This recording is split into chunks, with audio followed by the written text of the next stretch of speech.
তুচ্ছ নয় রক্তদান, বাঁচাতে পারে প্রাণ। এই স্লোগানকে সামনে রেখে রবিবার পোলস্টার ক্লাব এক মেঘা রক্তদান শিবিরের আয়োজন করে। প্রধান অতিথি ও উদ্বোধক হিসেবে এই রক্তদান শিবিরে উপস্থিত ছিলেন মুখ্যমন্ত্রী ডক্টর মানিক সাহা।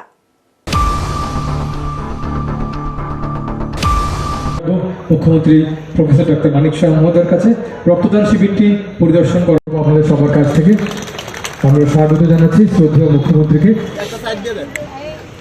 আপনারা দেখতে পাচ্ছেন ভারী সুন্দর একটি ছবি মাননীয় মুখ্যমন্ত্রীর হাতে তুলে দেওয়া হলো পোলস্টার ক্লাবের পক্ষ থেকে।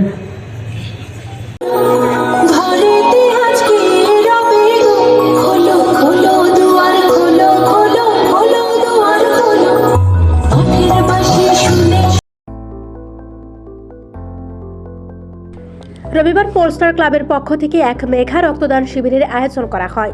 এই রক্তদান শিবিরের আনুষ্ঠানিক উদ্বোধন করেন মুখ্যমন্ত্রী ডক্টর মানিক সাহা। পরে তিনি রক্তদান শিবিরের উদ্বোধনী অনুষ্ঠানে বক্তব্য রাখতে গিয়ে বলেন, 70-এর দশকে ক্লাব মানিয়েছিল অস্ত্রের ঝংকার, জায়গা দখলের প্রচেষ্টা, সাম্রাজ্যবাদের চিন্তাধারা পোষণ করে চলত তারা, এবং এতে করে অশান্তির সৃষ্টি হতো। কিন্তু বর্তমানে আর সেই সংস্কৃতি নেই। গোটা রাজ্য জুড়ে সুন্দর পরিবেশের সৃষ্টি হয়েছে। সবার চেহারায় এখন ফিল গুডের প্রতিচ্ছবি ফুটে ওঠে। রবিবার পোলস্টার ক্লাবের উদ্যোগে আয়োজিত রক্তদান শিবিরে বক্তব্য রাখতে গিয়ে মুখ্যমন্ত্রী ডক্টর মানিক সাহা আরও বলেন, ত্রিপুরার জাতি জনজাতি সবাই একসঙ্গে মিলেমিশে থাকতে চাইলেও একটা অংশের মানুষ সেই শান্তি সমৃদ্ধি নষ্ট করার চেষ্টা করে চলছে প্রতিনিয়ত। কিন্তু মানুষ এখন বুঝতে পারছে শান্তি শৃঙ্খলা না থাকলে রাজ্যের উন্নয়ন সম্ভব নয়, এবং এই শান্তি শৃঙ্খলা বজায় রাখার ক্ষেত্রে ক্লাবের ভূমিকা গুরুত্বপূর্ণ। তাই ক্লাবগুলোকে এই ক্ষেত্রে সক্রিয় ভূমিকা গ্রহণের আহ্বান জানান মুখ্যমন্ত্রী। পাশাপাশি এ ধরনের আয়োজনের জন্য ক্লাবকে এবং রক্তদাতাদের ধন্যবাদ জানান তিনি। এদিনের এই রক্তদান শিবিরে প্রায় 58 জন স্বেচ্ছায় রক্তদান করেন।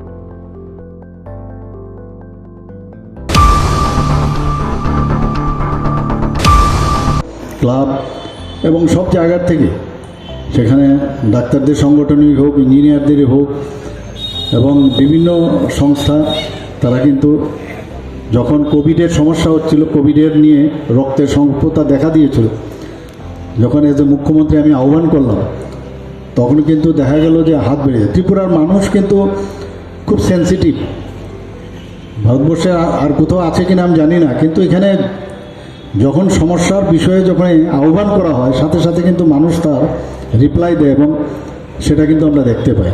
এবং কোভিডের সময় আপনারা নিরন্তর কাজ করেছেন, করে খাদ্য সামগ্রী পৌঁছানো, বিভিন্ন বিষয়ে সমস্ত আপনারা তো করেছেন, সব ক্লাবই করেছে সারা ত্রিপুরাতে।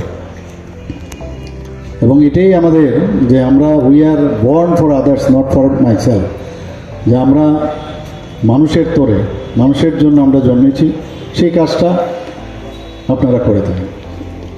ক্লাব একটা ভেরি ইম্পর্ট্যান্ট প্ল্যাটফর্ম। আমি নিজেও ক্লাবের সাথে যুক্ত ছিলাম। এখানে সুবলবাবু আছেন, বহুদিন ধরে ক্লাবের সাথে যুক্ত, আর এখনও এর সাথে যুক্ত। তো ক্লাব সম্পর্কে আমাদের ভালো ধারণা আছে, আমার তো খুবই ভালো ধারণা। 70 দশকে আমার মনে আছে চারিদিকে অস্ত্রের ঝংকার, মানে ক্লাব মানে অস্ত্রের ঝংকারের ক্লাব হতে হবে।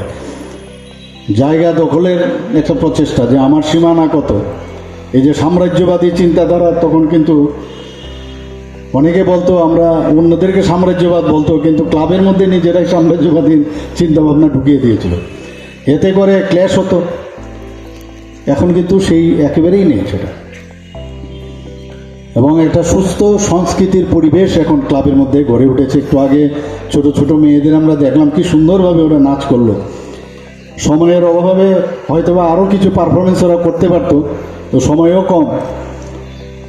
তো এই ধরনের একটা সুন্দর একটা পরিবেশ এখন সারা ত্রিপুরাতে সেটা সৃষ্টি হয়েছে।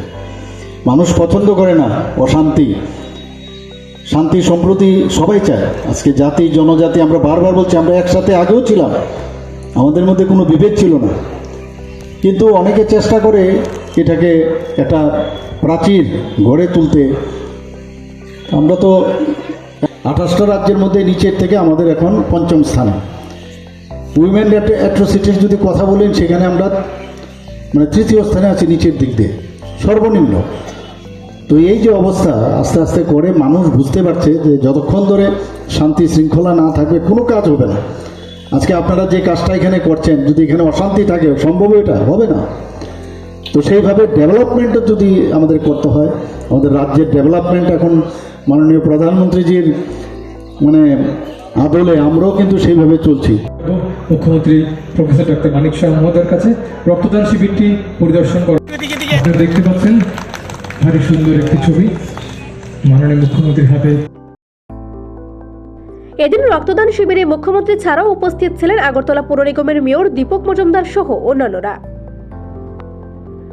নিজস্ব প্রতিনিধি রিপোর্ট, এশিয়ান টাইমস।